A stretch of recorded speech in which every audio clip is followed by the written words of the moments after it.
Paytm की parent company 197 communications को लेकर एक बड़ी खबर सामने आ रही है।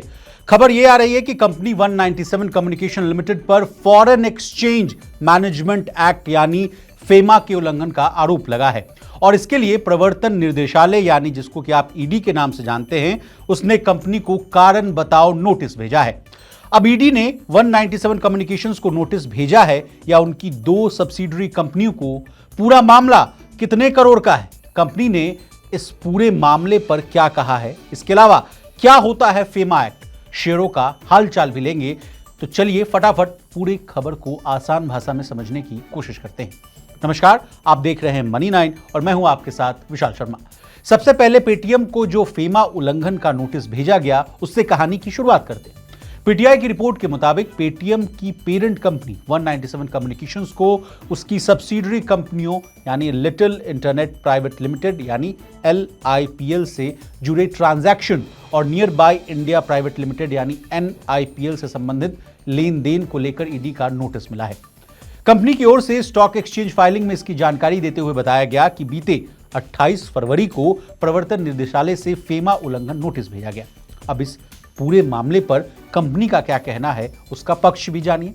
फाइलिंग में कंपनी की ओर से बताया गया कि इस मामले को कानूनों के तहत सुलझाने पर फोकस किया जा रहा है और इससे पेटीएम के यूजर्स और व्यापारियों को मिलने वाली सेवाएं यानी सर्विसेज पर कोई असर नहीं पड़े। गौरतलब है कि पेटीएम की मूल कंपनी को जिन कंपनियों के लेकर नोटिस भेजा गया है, नोटिस मिला है, उनका अधिग्रहण 2017 में किया गया था। अब एक्सचेंज फाइलिंग में कंपनी ने और क्या क्या जानकारियां दी हैं ये भी जानिए। एक्सचेंज फाइलिंग के अनुसार कुल 611.17 करोड़ रुपए से अधिक के ट्रांजैक्शंस में से लगभग 344.99 करोड़ रुपए LIPL से जुड़े इन्वेस्टमेंट ट्रांजैक्शंस, जबकि 245.20 करोड़ रुपए OCL से संबंधित हैं और शेष यानी जो बाकी का बचा है यानी 20.97 करोड़ रुपए NIPL से कनेक्टेड। अब इस कहानी में फेमा एक्ट शब्द जो है वो बार बार आपको सुनने को मिल रहा होगा। अब क्या होता है फेमा एक्ट, इसको आसान भाषा में समझिए। फेमा यानी फॉरेन एक्सचेंज मैनेजमेंट एक्ट यानी इसको विदेशी मुद्रा प्रबंधन अधिनियम कहते हैं, जो विदेशी मुद्रा प्रबंधन और विदेशी व्यापार और भुगतान संबंधी एक अधिनियम। ये देश के बाहर व्यापार और भुगतान के साथ ही भारत में विदेशी मुद्रा बाजार के रखरखाव और इस पर नजर रखने के लिए लागू किया गया एक कानून। इस अधिनियम के तहत प्रवर्तन निदेशालय यानी ईडी को विदेशी मुद्रा कानूनों और नियमों के संदिग्ध उल्लंघनों की जांच करने, उल्लंघन करने वालों पर कार्रवाई करने और उन पर जुर्माना लगाने की जिम्मेदारी दी गई। अब जाते जाते पेटीएम के शेयरों का क्या हालचाल है ये भी जानिए। पेटीएम को मिले ईडी के नोटिस की खबर का असर आज पेटीएम के शेयर पर देखने को मिला। NSE पर पेटीएम का जो शेयर है 4.39% गिरकर 683.55 रुपए पर पहुंच गया। BSE पर यह 4.37% गिरकर 685 रुपए तक आ गया, लेकिन बाद में इस शेयर में रिबाउंड देखा गया। अब क्यों आई शेयरों में तेजी या रिबाउंड क्यों आया ये जानिए। फेमा नोटिस के चलते गिरावट के बीच कंपनी ने एक एक्सचेंज फाइलिंग में बताया कि उसने RBL बैंक के साथ नई पार्टनरशिप की। कंपनी ने कहा कि बैंक के मर्चेंट पार्टनर्स के बीच डिजिटल पेमेंट अडॉप्शन को मजबूत करने के लिए साउंड बॉक्स और कार्ड मशीन की सुविधा दी। इस खबर के चलते पेटीएम का जो शेयर है 2% की तेजी के साथ 729 रुपए के भाव पर बंद। अब हमने आपको पेटीएम के शेयरों के बारे में तमाम जानकारियां दे दी, उस पर जो फेमा का जो आरोप लगा है उसके बारे में भी आपको जानकारी दी, क्यों शेयरों में रिबाउंड आया ये भी बताया है।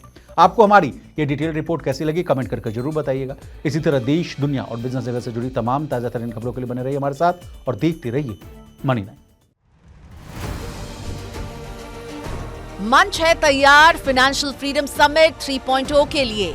यहाँ जुड़ेंगे दिग्गज और होगी पैसों की बात। बड़ी शख्सियतों में होंगे महाराष्ट्र के यशस्वी मुख्यमंत्री देवेंद्र फडणवीस, बैंकिंग के बादशाह KK मिस्त्री, शेयर बाजार को घर घर पहुंचाने वाले NSE के MD और CEO आशीष कुमार चौहान, बाजार के सरताज विजय केडिया। म्यूचुअल फंड इंडस्ट्री में होगी बात E बालासुब्रमण्यन और कल्पेन पारेख से। इंश्योरेंस सेक्टर के माहिर खिलाड़ी भी रहेंगे अनुज त्यागी और महेश बालासुब्रमण्यन। इन्वेस्टमेंट से लेकर म्यूचुअल फंड तक, देश की इकोनॉमी से लेकर इंश्योरेंस तक, आर्थिक जगत और पर्सनल फाइनेंस के हर मुद्दे पर बेबाक राय रखेंगे एक्सपर्ट्स।